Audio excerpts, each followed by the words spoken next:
കഴിഞ്ഞ ദിവസം ദില്ലിയിൽ അത്യന്തം നാടകീയമായ രംഗങ്ങൾക്കൊടുവിൽ മണിപ്പൂർ മുഖ്യമന്ത്രി ബീരേൻ സിംഗ് രാജിവെച്ചിരിക്കുന്നു. രാജി ഗവർണർക്ക് നൽകി. ആ രാജി ഗവർണർ സ്വീകരിക്കുകയും തുടർന്ന് ഗവർണർ അജയ്കുമാർ ഭല്ല ഇനി ഒരു പുതിയ സംവിധാനം വരുന്നതുവരെ ബീരേൻ സിംഗിനോട് അവിടെ തുടരാനും ആവശ്യപ്പെട്ടിരിക്കുന്നു. ഇന്ന് BJPയുടെ MLA-മാരുടെ ഒരു യോഗം മണിപ്പൂരിൽ വിളിച്ചു ചേർത്തിരിക്കുന്നു.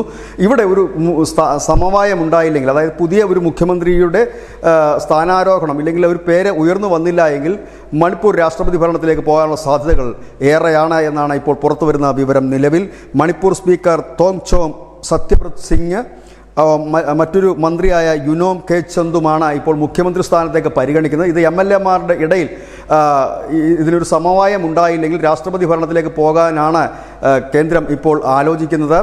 നിലവിൽ 60-അംഗ നിയമസഭയിൽ BJPക്ക് 37 MLA-മാരുണ്ട്. 11 MLA-മാരുള്ള അവരുടെ സഖ്യകക്ഷി NPFന്റെ പിന്തുണയുണ്ട്. അങ്ങനെ നോക്കുമ്പോൾ 48 പേരുടെ പിന്തുണയാണ് 60-അംഗ നിയമസഭയിൽ BJPക്കും സഖ്യകക്ഷികൾക്കും ഉള്ളത്. ഏതായാലും നിലവിലത്തെ സാഹചര്യത്തിൽ ഈ സഖ്യകക്ഷികളുടെയും BJPയിലെ ചില MLA-മാരുടെയും കേന്ദ്ര നേതാക്കന്മാരുടെയും ഇടയിൽ ബീരേൻ സിംഗിനോട് വലിയ താല്പര്യക്കുറവായിരുന്നു ഈ അടുത്ത കാലത്തൊക്കെ ഉണ്ടായിരുന്നത്. അതുകൊണ്ട് തന്നെ ബീരേൻ സിംഗിനെ സംബന്ധിച്ച് രാജിയല്ലാതെ മറ്റൊരു പോംവഴിയില്ലായിരുന്നു. പക്ഷേ ഈ ഭരണം വിട്ടുകളയാൻ BJP ഒരിക്കലും തയ്യാറാകില്ല. അതുകൊണ്ട് തന്നെയാണ് ഇത് രാഷ്ട്രപതി ഭരണത്തിലേക്ക് നീങ്ങുന്നത്.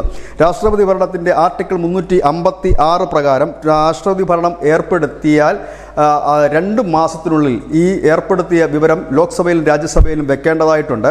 നിലവിലത്തെ സാഹചര്യത്തിൽ നമ്മളുടെ പാർലമെൻറ്റ് സെഷൻ ഈ ഫെബ്രുവരി 13-ന് അവസാനിക്കുകയാണ്. പക്ഷേ ഫെബ്രുവരി 13-ന് മുമ്പ് അവസാനിക്കാനുള്ള സാധ്യതയുണ്ട്. കാരണം ദേശീയ തലത്തിൽ 1-2 അവധികൾ കൂടി വരുന്നുണ്ട്. അതുകൊണ്ട് തന്നെ ഇത് ഫെബ്രുവരി 13-ന് മുൻപ് തന്നെ അവസാനിക്കും.